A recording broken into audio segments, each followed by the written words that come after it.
I mean, there's so much to this strategy and there's so much, you can kind of be in the weeds, you can kind of be high level. It might sound like a new language to you guys if you're kind of in the traditional real estate space, but I will say,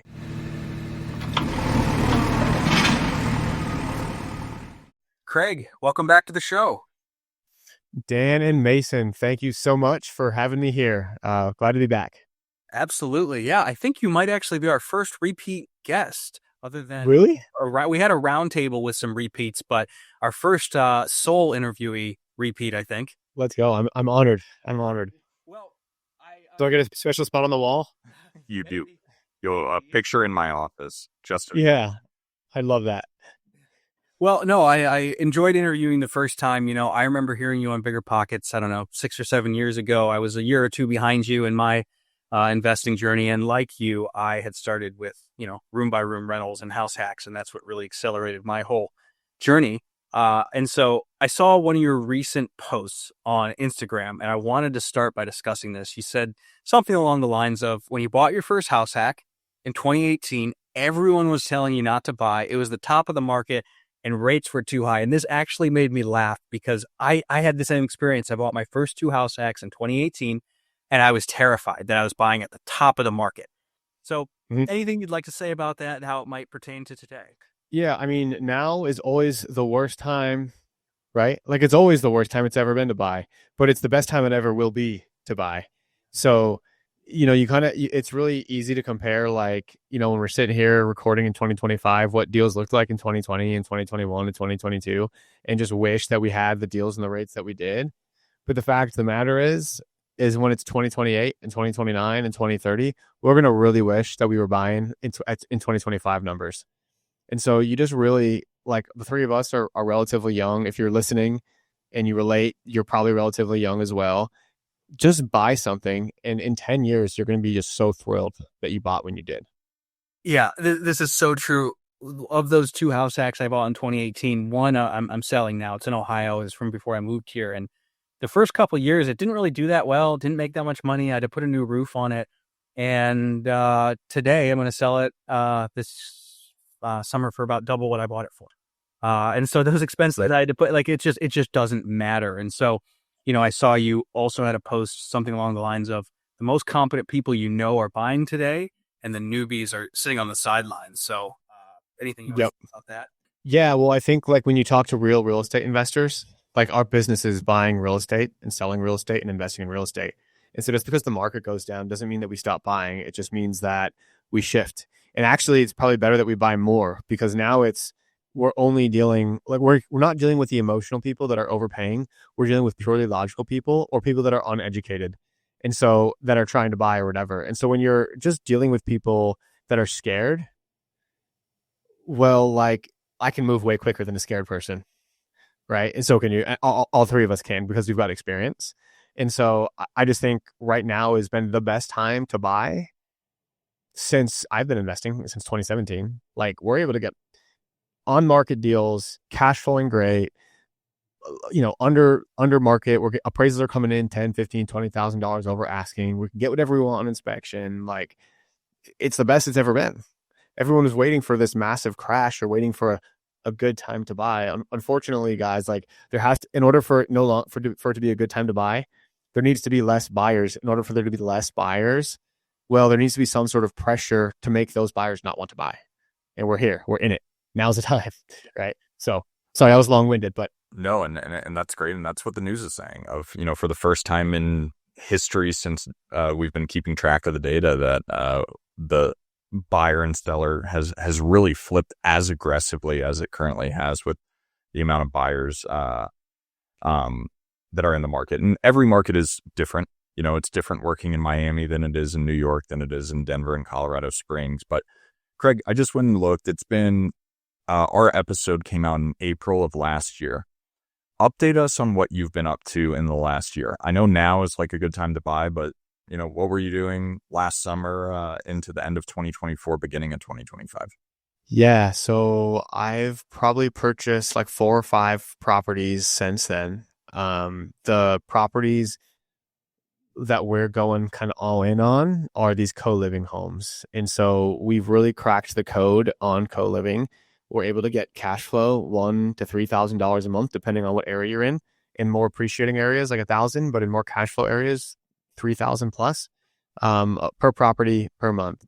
And so once I've been able to figure out that, hey, this thing still works, and I found an operator that can actually like work the co-living game, I actually ended up partnering with this operator who, runs, I don't know, maybe 400, 500 rooms under management, all of which, he's got 97% vacant or occupancy, 97% occupancy. Average term is 26 months. And so when I saw his numbers and I saw his operations and like walked some of his houses, I was like, and the great thing is like, he was loving the operations, but hating the sales. Now he's loving the sales and hating the operations. So that's a good sign and a great partner. So we've partnered up, created a co-living management company that has been doing fantastic and growing like at a really, really fast pace. And the next thing we're going to continue to grow, teach other people kind of his method, his operations, and then hopefully start, buying these at scale, 10, 20, 30 at a time in different cities and having these little ecosystems of co-living homes in multiple cities throughout the country. Let's actually, I'm just going to be selfish here. So I'm wrapping up a commercial building project that I've got going on in Pagosa Springs, Colorado. It'll be 6 beds, 2 bath on the top floor, 3 beds, 1 bath on the bottom floor. Our plan is to just sell it 1031 it into something that's a little closer, a little easier to manage. Something that part of the reason is the laziness factor of like what I imagine having these individual tenants is versus you have one rental with, a family living there. You're dealing with all the different personalities. I imagine the cost of property management is higher. Dispel all of the bad negative thoughts that I have about these, rent by the room models beyond, the additional profitability. Just make me feel good, Craig. Yeah. Okay. So the main thing is culture, right? And so we provide a culture and we provide tools so that the people within the home are actually just people that like and want to live together in the home. So as we're, interviewing residents or having them move in, we kind of lay out the ground rules of the house, right? It's, hey, there's 8 people living in this house. There are 8 chores to be assigned throughout the house. Each person gets 1 chore. And that's how the house stays good, clean, spick and span. And anybody that decides not wanting to do that chore, well, they don't need to live in the house, right? So everyone is kind of subscribing to this model of we are working together as a team to keep the house clean and orderly. And the great thing about that is Mason, you can live in this home with 8 or 9 people and you can go away for 2 weeks and you're going to come back to a really clean house, right? And if there's some task that you don't want to do, let's say it's your turn to mow the grass and you hate mowing the grass. Well, you can pay Dan $20, $30 to mow the grass for you if he's down, or you guys can switch. Let's say Dan's taking out the trash and he doesn't like taking out the trash. Like, we don't really care how it gets done. We just got to make sure it gets done. And so when people subscribe to this kind of idea and this culture of we're taking care of the home together, we genuinely as managers care about the people in the home to make sure that they having a good home. They all have say as to who's moving in and all that kind of stuff. Like, the management is more intensive for sure. But we've got this system so that the house pretty much runs itself. So it's not a whole lot of stress on us now that the system's in place. So is it consolidated to just one market that you guys are going to be managing these, or is it nationwide, or how's that work? Right now, we're mainly just in the Front Range. And really, like, we probably wouldn't go down to Colorado Springs at this point, but literally in like a month, we might go down to Colorado Springs where we're right on the cusp of that. But we've got houses anywhere from, like Castle Rock to Fort Collins. Okay. So, greater Denver metro. You're not going to go to Pagosa Springs, though, in the San Juan, 6 hours away. No, not yet. When we can figure out how to scale without geographical barriers, then sure. But we're not there yet. Yeah. And just from a business standpoint, I feel like this could be a really useful tool for other property management companies to be able to have this service that they can offer. Is that something that you see yourself doing, of consulting with other property management companies to, add revenue to the company, or is it just focused on growth within your own company right now? I'll be honest, the the home, so we call it Home Crew. It's the name of our property management company. Um, we're not going to focus too much on the growth of that property management company because I'll be honest, the margins just aren't there. Like it's great for the properties that we own. And if people want us to manage them, we'll do it in a fantastic way, just like we do our own. But for me to spend my time, energy, and efforts in like growing that, the ROI just isn't as much as other things. And so we would rather own these properties. And so that's when we're going to go buy 10, 20, 30, 40 of these in different cities and then have Home Crew, our management company, be managing them. And if there's other people in the area that want to be added to our ecosystem and they want a higher return, we'll treat them fantastic too. So this business was created to solve your own problem. Basically, yeah. Got it. Why different cities? Why not all Denver, since you know Denver so well? So we have a pretty large portfolio in Denver, and Denver is a fantastic market. Like you can get great cash flow, you get great appreciation. It's like the best of both worlds. I just think it's a diversification play for us. Whereas Denver might be a little more like on the appreciation side, while the cash flow is still good, like all things considered. We could go to a different market, like maybe Jacksonville, El Paso, or some markets, maybe San Antonio, like some of these other markets that we're looking in. And the prices are a lot less. The cash flow, it's much easier to find the $2,000 or $3,000 a month cash flow. And so we might just do that, like get some cash flow plays. And then we might go into a more expensive market, like a Seattle or something, if we decide, and then have some more, better appreciation plays. So it's just a portfolio, like asset allocation conversation, really. Okay. So it's funny, you mentioned I think you said 8 or 9 people in a house. I have a couple houses that have been rented by the room, and one of them has 5 beds. And I lived in that years ago, and the 5th bedroom was my office. And so when I moved out of it, I had my unit or master bedroom filled, but I never rented out that office because in my mind I thought, 5 people, that'll be too many. So walk us through maybe a real life example of one you have with 7 or 8, 9 people. What does that look like? Yeah, so we try to keep all of our houses. We keep 3 people to a bathroom. So, for example, like a 7-bedroom house usually needs to have at least 3 bathrooms because one of those is usually a master, right? So then you've got the other 2. So 3 times 2 is 6 plus 1 is 7. That would be the maximum amount of bedrooms we'd allow in that house. Now, if you can add an extra bathroom, that would unlock another 3 bedrooms. And so we always keep that ratio the same. Each bathroom, there's a rotation of people and who's going to clean the bathroom. Everything is very orderly and everybody understands like the systems and the structure of the home. And people, very rarely do we get balked at because usually these people who are coming from other co-living homes or other rooms, the house was a mess.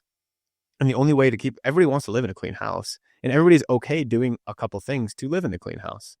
And so, once you actually come in and say, oh, there's actually order. Oh, there's some intentionality to this home. Oh, like they'll look at the house and just walk it and see how clean it is. And they'll be like, oh, wow, so I can live in an 8 or 9 bedroom home. And the fact is the more people in there, the less chores you have to do, right? Because each person gets a chore each week. And so we find that actually the best houses from a numbers perspective and also like a living perspective is like 10 people to a home. Wow. Okay. 10 people in a house. What?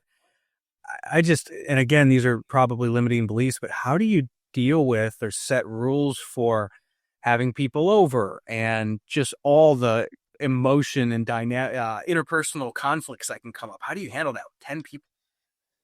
Yeah. So just for the record, we're not fitting 10 people in like a 2,000 square foot house, right? 10 people, it's probably 3,500 square feet or more. Like the house is big. There's a big common area, usually kitchen attached to a dining area, attached to a living area where people can hang out and eat. Like we do like to have the community there and also an outdoor space as well. So we're not just like stacking bedrooms on each other. I just want to preface it with that. In terms of handling conflict, we have a conflict. Conflict is actually a good thing. Right. Conflict actually makes relationships stronger and makes households stronger. Are you guys married or dating? Okay. I'm married. You're not married, but dating, have a girlfriend. Okay. Well, I'm sure you guys have gotten into fights with your wife. Right. And usually those fights or those conflicts result in you becoming a better boyfriend or better husband because you were probably doing something wrong. Right. I'm married too. I know how that works. Right. But then you can kind of adjust and the way that you conflict resolve, you actually get stronger. And so rather than like avoid conflict, imagine if you were dating married to your wife for 50 years and you just avoided conflict the whole time. You'd have a terrible marriage. So same kind of idea here is we kind of just like did the opposite of what everybody else does. Rather than avoid conflict, we don't want to say we encourage it, but we tackle it head on. And so we have a conflict resolution strategy, which is so simple. We call it the 5-on-5. So Mason, let's say you and I are let's say I did something that upsets you. You basically say, hey, Craig, I want to have a 5-on-5. Okay. Within 24 hours, we need to schedule that 5-on-5. And the 5-on-5 stands for 5 minutes on 5 minutes. And so Mason, you'd set your alarm for 5 minutes. You would talk without me saying a word for 5 minutes, explaining everything I did wrong, how you felt, yada, yada, yada. Once your 5 minutes is up or less, then I go for 5 minutes in response to you. Usually by the end of that first round of 5-on-5, the whole problem is solved and it's nipped in the bud before it could get any worse. Sometimes it would go to the second or third round, but very, very rarely does it get past that.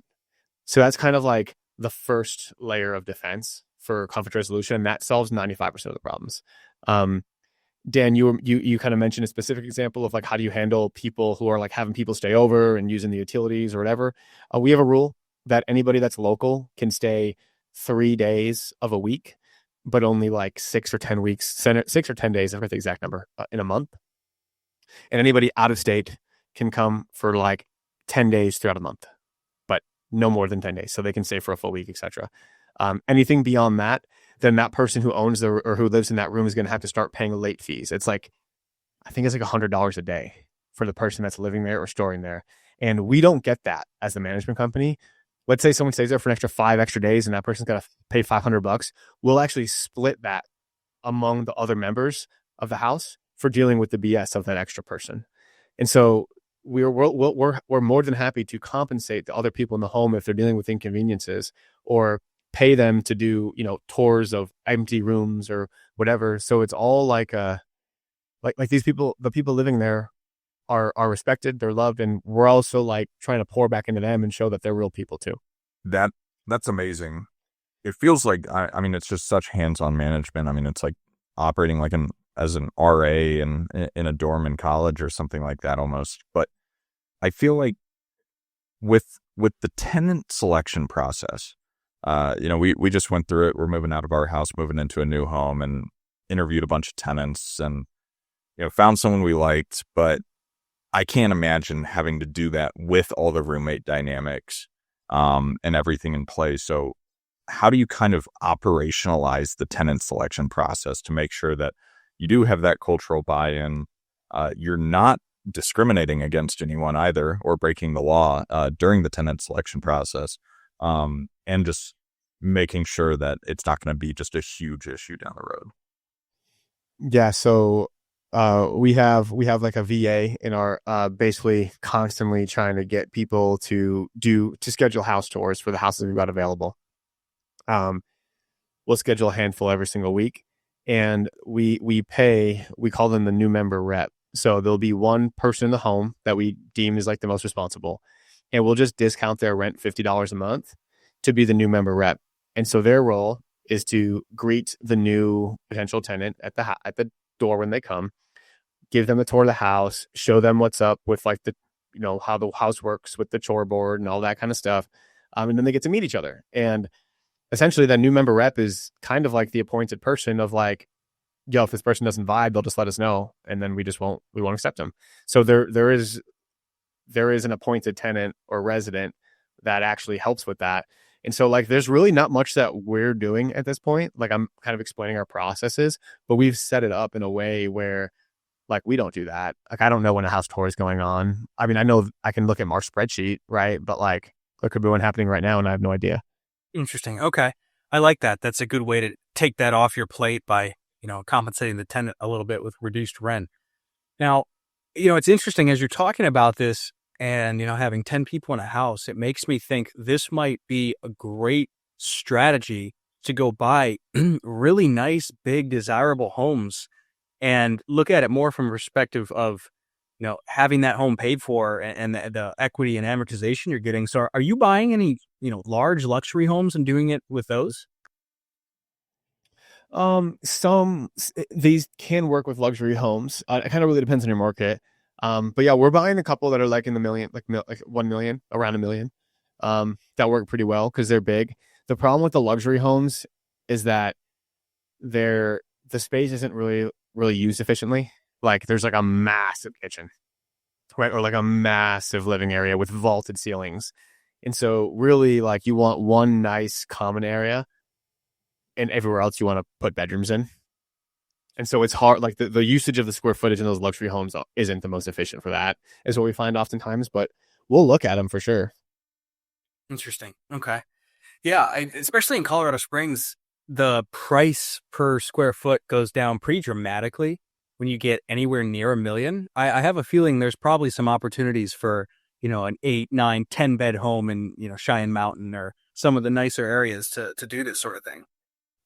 For sure. Yeah. I mean, we're looking at one even in Greeley. So Greeley is I really like Greeley for like a cash flow play around here. There's this house in the market. It's like right around 500, maybe just shy of that. And it's 3,000 or so, 3,000, maybe 3,500 square feet. But the way it's set up is like very efficient. So you could easily have 10 bedrooms. It's 10 beds, 4 bath. Could be a 10 bed, 4 bath house at like 500,000. I mean, you're talking like we're almost hitting the 2% rule. Like we're crushing the 1% rule. And the cash flow on this thing is going to be like 2,500 after management. After our 16% management fee, the cash flow is like 2,500. So, trying to get a client to buy that, I'm like, man, I might have to just buy this one if no one else wants to or can. Yeah, well, I like this idea too, especially in your working years.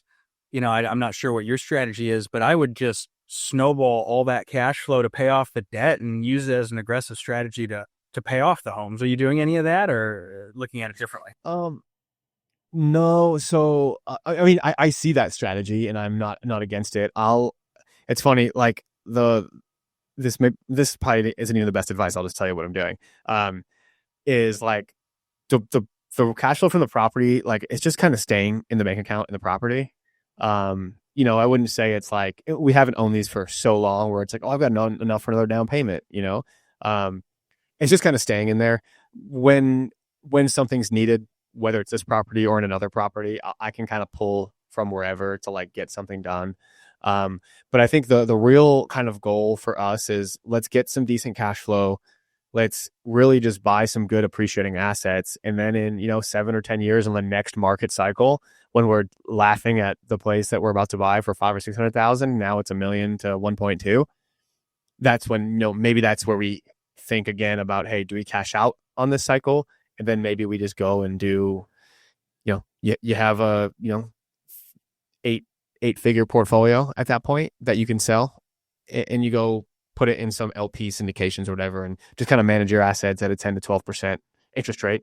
And if you got 10 million bucks at a 10% interest rate, you're still making $1 million a year just managing your own portfolio. It's similar to how I think about my own strategy, just via a different niche in real estate. But Yeah. how does your brokerage factor into this whole equation? Because if you're building out that property management company, plus you have your own, portfolio, that's a lot to manage. Yeah. So our brokerage, so I'm also I'm an investor friendly realtor. That's kind of like my first thing, with the FI team. And so my brokerage is associated with the FI team. So we help investors buy and sell real estate. That's kind of like number one active income. On this other side of things, oftentimes our people that are buying these houses, we're going to then manage it for them. That was another reason why we built the company too, was like there needed to be a good solution for this. And so now we have a process where we can help you buy the perfect co-living home. We can help you renovate it so it's the most efficient. We can help you furnish it so it's set up properly, and then we can help you manage it so it's totally turnkey for our investors. And a lot of people love that. And so my brokerage hasn't. I mean, I think it's fine. It's not like a traditional property management company, so it's not like we're doing the whole like holding security deposits, all that kind of thing like that. But well, Grant, who's my partner, like he kind of does all that, but I'm not really associated with that part of the business. And so it's not traditional property management. Like we have a master lease that we sign with our owners, not just a property management agreement. So we're actually like master leasing the house and then subleasing it to the residents that live there. I think you're doing so much right now that's setting yourself up for the future. What do you wish you had done in 2018 or 2020? What are some of the regrets you have over the last 7-8 years since you've gotten involved in the industry that you wish you had started way sooner? I got a piece of advice from a great mentor of mine, and I still adore him to this day, to not partner with people, because it's just, you destroy relationships, and it just becomes messy and becomes sloppy. And he was just, he might have gotten, something might have happened to him in the past where he got blackmailed or whatever. And so for that time, I didn't partner. I would just save up and buy my own house hack. And that was it. I bought like one, maybe two a year, and that's it. But if didn't listen to him and I partnered sooner, I would have been able to build a lot more wealth during that time, with this huge run up, that happened in 2020, 2021. And so, and to that person's credit, like, that person that gave me that advice still has not partnered with anybody to this day. Like, it wasn't bad. He wasn't giving me like spite advice or anything. That's what his advice was. And so a good learning lesson is, just because you truly like admire somebody and you want to, you really look up to them, take every piece of advice you get with a grain of salt. Like, really kind of like digest it, pray on it, and see if that actually is what you want to do. Yeah, absolutely. We all have our own dogma, and it's going to be created from whatever biases we have and whatever our own experiences are. And I agree with you, and I agree with your mentor. And I think the reason for that is, partnering with people is fantastic if they're the right people. So are you looking for more partners, or have you found your one or two partners that you work with and you're like, we've got this thing going? And what about those people made you want to partner with them and continue working with them? Yeah. So I've partnered with quite a few people in the last year or two, because I kind of just like realized that advice wasn't for me. And so I'm kind of always looking for new partners. But I will make sure that we kind of vibe. Frankly, I have to like you. Like, I'm just going to be straight up. Like, if you're not likable, then I like, in a way, to be unlikable to me is like really nickel and dime and like count every penny and all that kind of stuff. But if I can talk to you and be like, you got my best interest in mind, I got your best interest in mind, handshake, like, we're good. That goes a long way with me. And I wouldn't probably partner with somebody that absolutely needs the money, right? Because sometimes it's like, if you're relying on this property for like a place to live, then we're probably not the best partners, right? Because, like, frankly, I don't care if we ever touch it. Like, I'm really doing it more for the appreciation. And like, we might take a distribution once or twice a year, but that's really the main thing.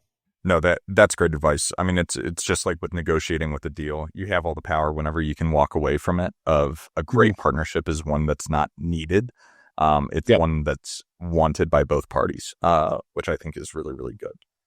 So we've got a screenshot here from your Instagram talking about propaganda that you won't fall for. Okay. I see here that you have burring on there, but it's the best strategy that has ever existed, Craig. It can be a fantastic strategy. I'll say that when someone comes to me in my market, Colorado, and says they want a burr, I say, have a nice day.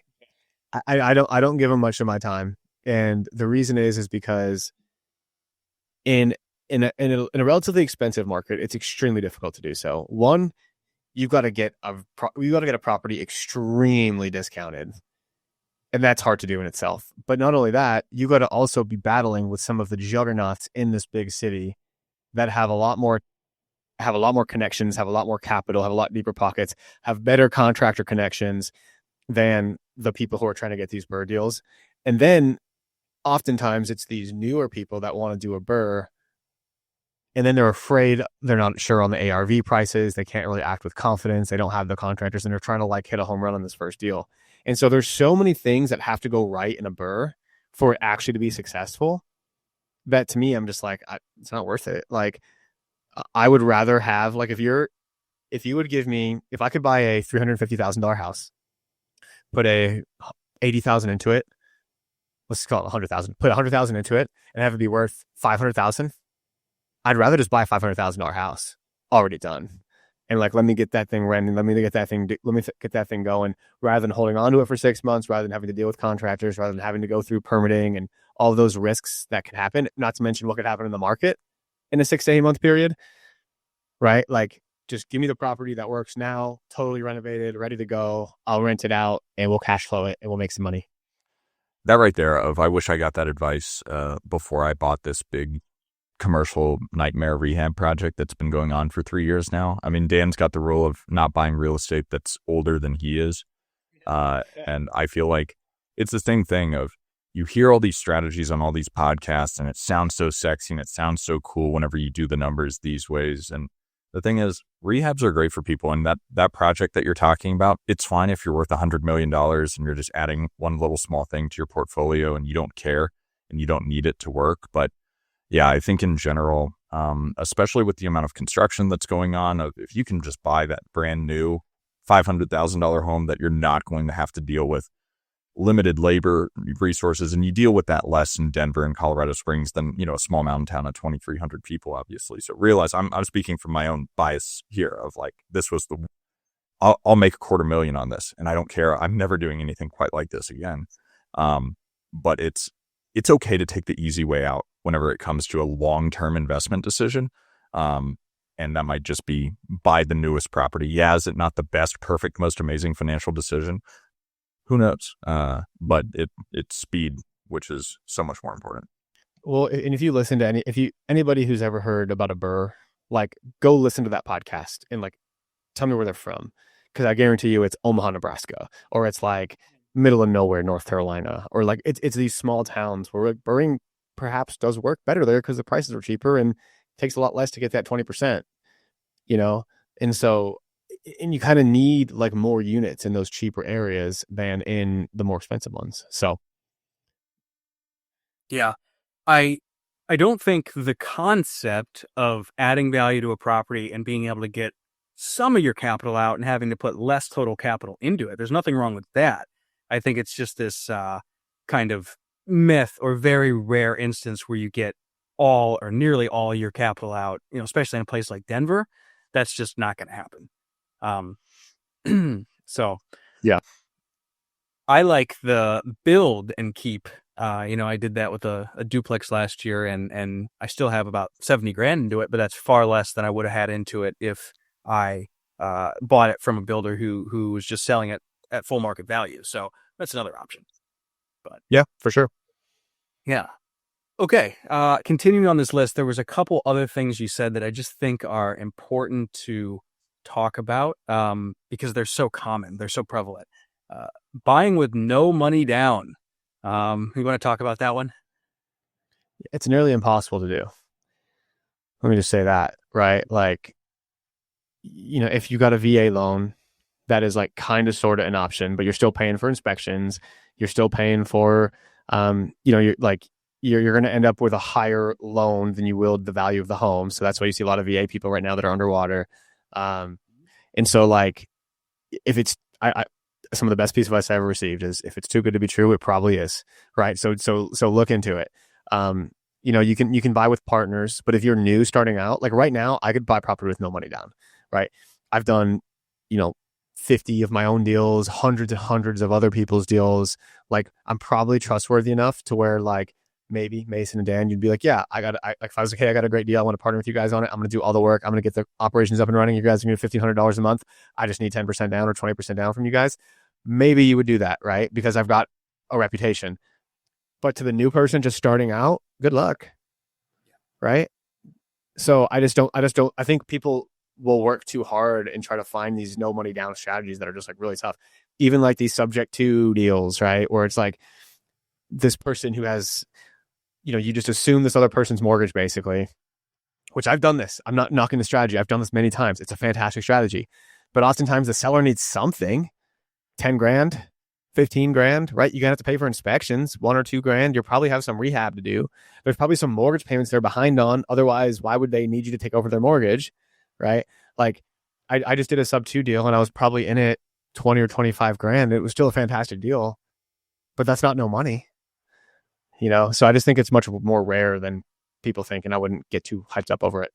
Yeah, and not just that, it can be dangerous. I'm glad you looped in sub two. I went to I was in an event out here, and I didn't realize ahead of time, but a lot of the people there were in some big sub two group, and it's a really useful tool. Like you said, it can be used. You have used it. I bought one of my houses with no money down.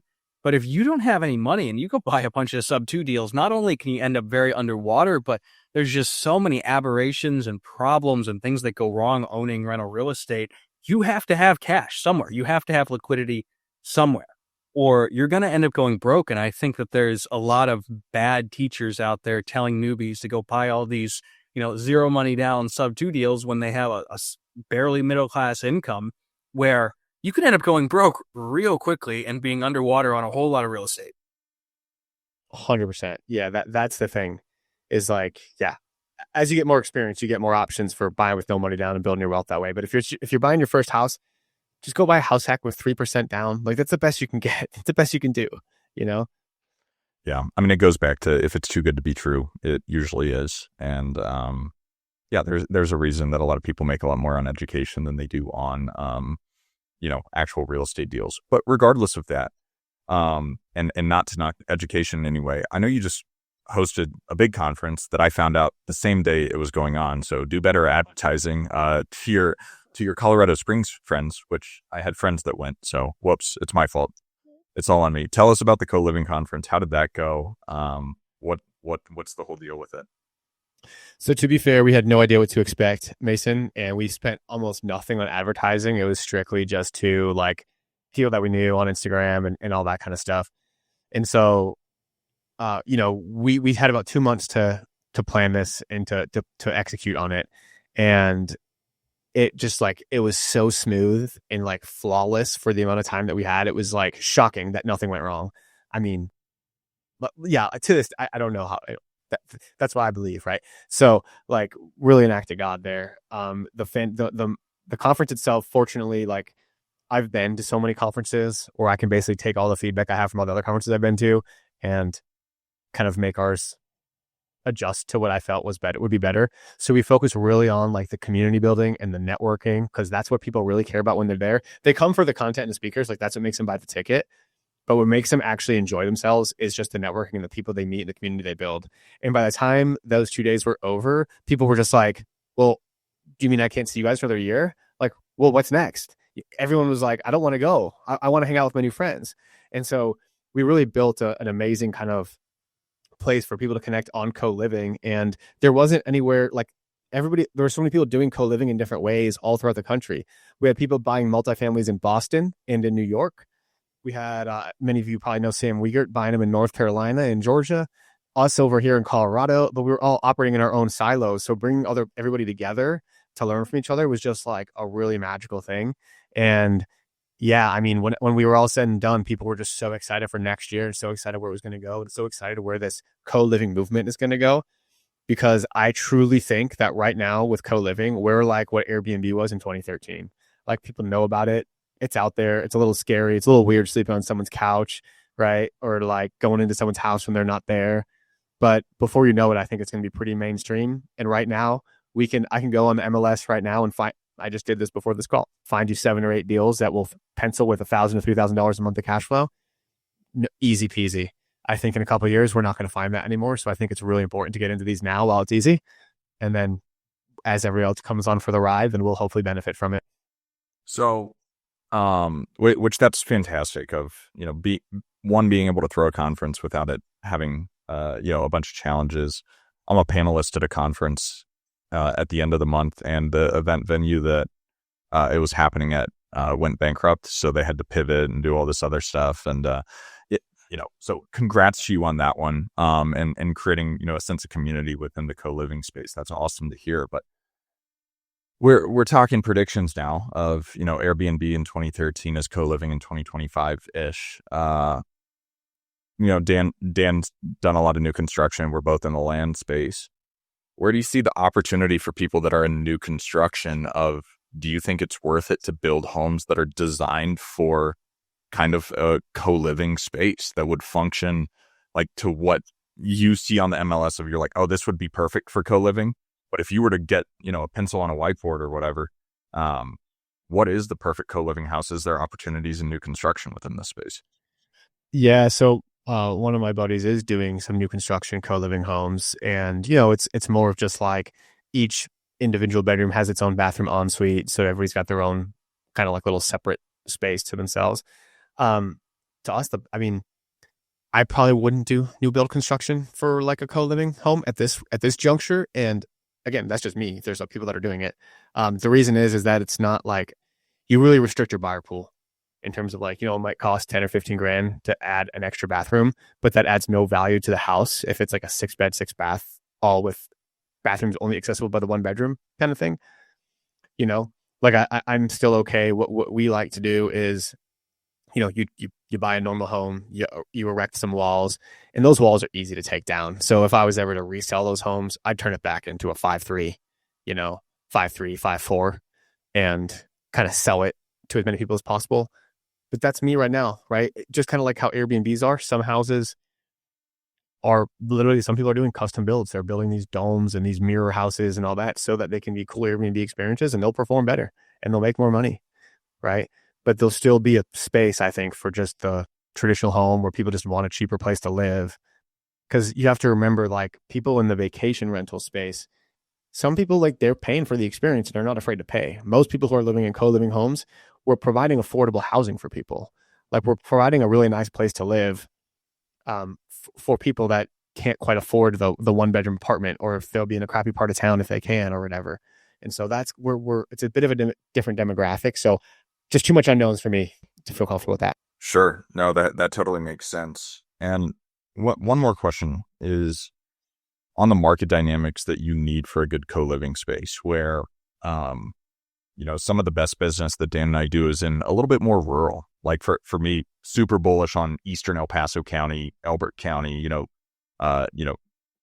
far-ish east of the I-25 corridor in Colorado. It sounds like you had people from the co-living space all over the country, from New York to LA, that it probably works really well in urban centers. Does it work well in the suburbs, and does it work well in more rural areas? I would say it works anywhere where like the MSA is probably 50,000 or more. It's not as crazy as you might think. It would work in Ohio, Columbus, Cleveland. I know it does work there. It also works in New York City. And so now as you get into the more advanced cities, like it becomes there's a little more regulations around it that you have to be aware of and all that kind of stuff. And the flavor is a little different, but it works. Like I wouldn't be super excited. Like I probably wouldn't build one of these. One of my friends lives in like Kamiah, Idaho, where there's like 125 people there.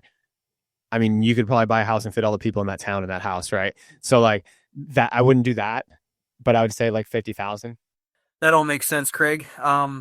I like the strategy too, especially right now, because it's just so, I'd almost think it would be correlated inversely to how the economy's doing in that, or it's as recession-proof as you could get because it's just so much more affordable than a traditional apartment. And I look at my room-by-room rentals and those tenants and how thankful many of them are to have such a cheap, nice place to live. They're not going anywhere. And so I've also just been impressed with how sticky of a solution this is.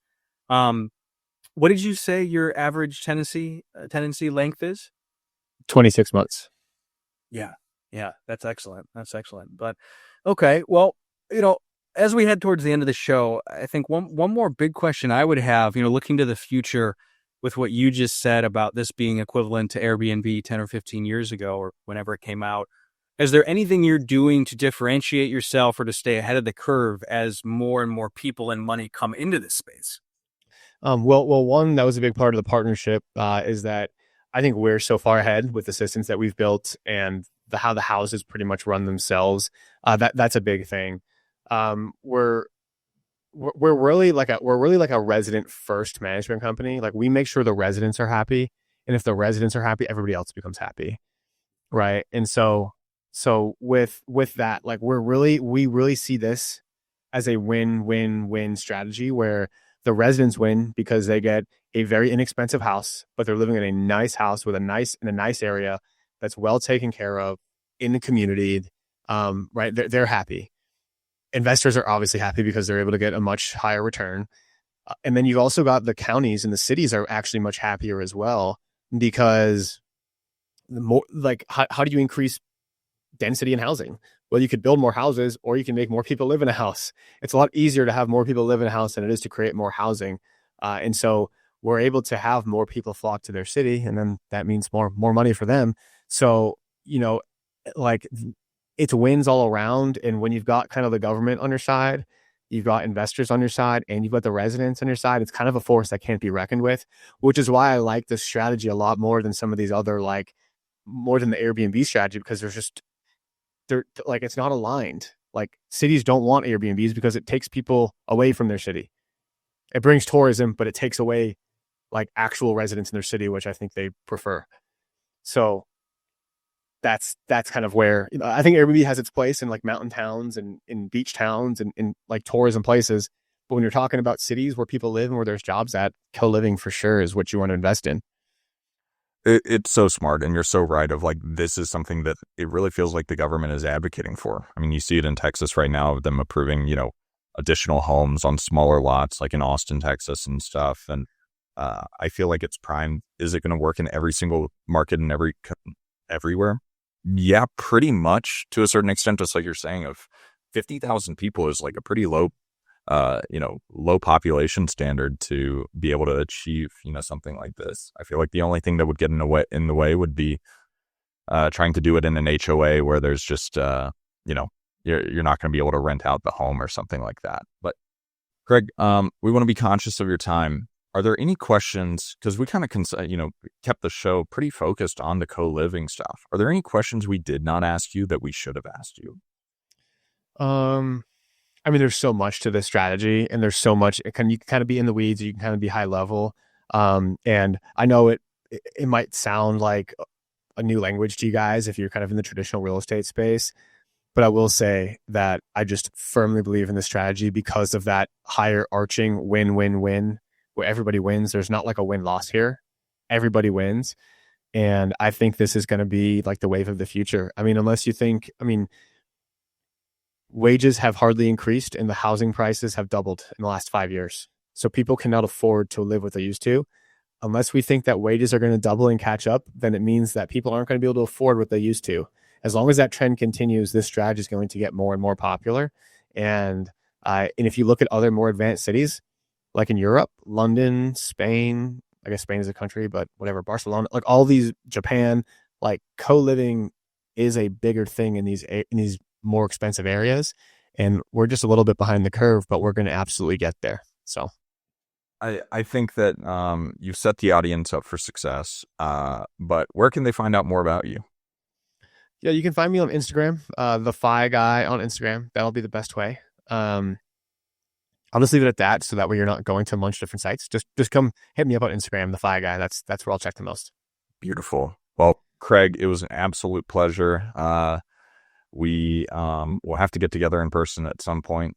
Maybe before we have you on the show next time, play a round of golf or go skiing or do something fun. But everybody, this is Craig Curelop and Dan Haberkost and Mason McDonald with the Big Picture Blueprint signing off.